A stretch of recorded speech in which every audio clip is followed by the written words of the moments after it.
नमस्कार। कभी ये सोचा है कि एक ऐसे दुश्मन को कैसे हराया जाए जिसकी सबसे बड़ी ताकत ही उसका अच्छा होना हो, उसका धर्म हो। अजीब है ना। आज हम विष्णु पुराण से एक ऐसी ही गजब की कहानी में उतरेंगे, माया मोह की कहानी, जो रणनीति और विश्वास के सारे नियम ही बदल देती है। हाँ, यही सवाल कि ऐसे दुश्मन को हराएं तो कैसे, यही इस पूरी कहानी का सेंटर पॉइंट है। ये एक ऐसा पैराडॉक्स था, एक ऐसी पहेली जिसने देवताओं तक का सिर घुमा दिया था। तो चलिए देखते हैं कि उन्होंने इस मुश्किल का हल निकाला तो निकाला कैसे। तो कहानी शुरू होती है देवताओं और असुरों के बीच चल रहे एक जबरदस्त युद्ध से। लेकिन इस लड़ाई में कुछ बड़ा ही अजीब हो रहा था। देवता अपनी पूरी ताकत लगाकर भी लगातार हार रहे थे, और उनकी हार की वजह कोई हथियार या कोई बड़ी सेना नहीं थी। वजह कुछ और ही थी।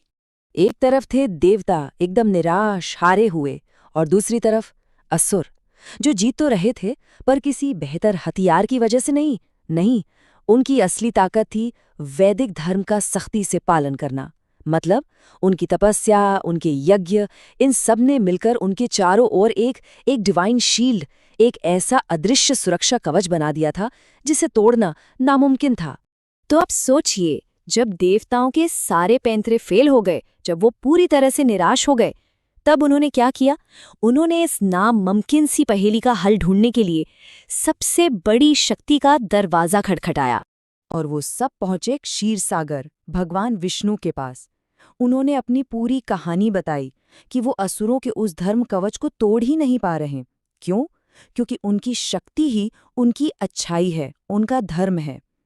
उन्होंने विष्णु से कहा कि कोई ऐसा रास्ता निकालिए जो इस अभेद्य दीवार को गिरा सके। अच्छा, अब देवताओं की पूरी बात सुनने के बाद भगवान विष्णु ने जो किया, वो किसी ने सोचा भी नहीं था। उन्होंने एक एक बिल्कुल अनकन्वेंशनल, एक ऐसी रणनीति अपनाई जिसकी किसी को उम्मीद ही नहीं थी। और यहीं पर कहानी का सबसे बड़ा ट्विस्ट आता है। विष्णु ने कोई हथियार नहीं बनाया, नहीं, बल्कि उन्होंने अपने ही शरीर से एक एक मायावी प्राणी को बनाया। एक ऐसा प्राणी जिसका सिर्फ एक ही काम था, भ्रम पैदा करना, इल्यूजन फैलाना, और उसका नाम रखा गया माया मोह।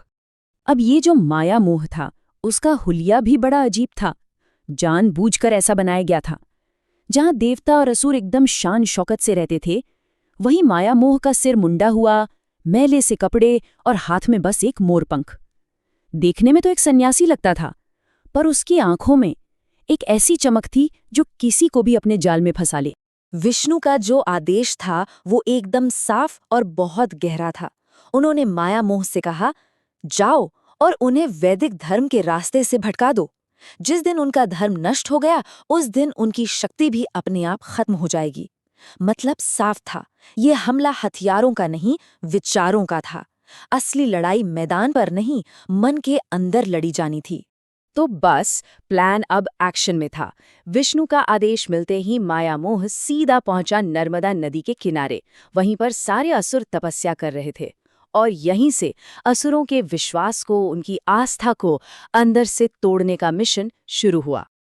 माया मोह ने अपना काम शुरू किया, अपनी मीठी मीठी लुभावनी बातों से। उसने एक एक करके असुरों की आस्था की जड़ों को हिलाना शुरू कर दिया। पहले उसने कहा कि ये जो पशु बलि है, ये तो पाप है। फिर उसने स्वर्ग नरक जैसी चीजों पर सवाल उठाने को कहा कि जो देखा नहीं उस पर कैसा विश्वास। और आखिर में उसने उन्हें अपना पारंपरिक धर्म ही छोड़ने के लिए भड़का दिया। और असुर धीरे धीरे उसकी बातों के जाल में उलझते चले गए। पता है, पुराणों में उन असुरों के लिए एक बड़ा ही पावरफुल शब्द इस्तेमाल किया गया है, जिन्होंने अपना विश्वास खो दिया था। उन्हें नग्न कहा गया।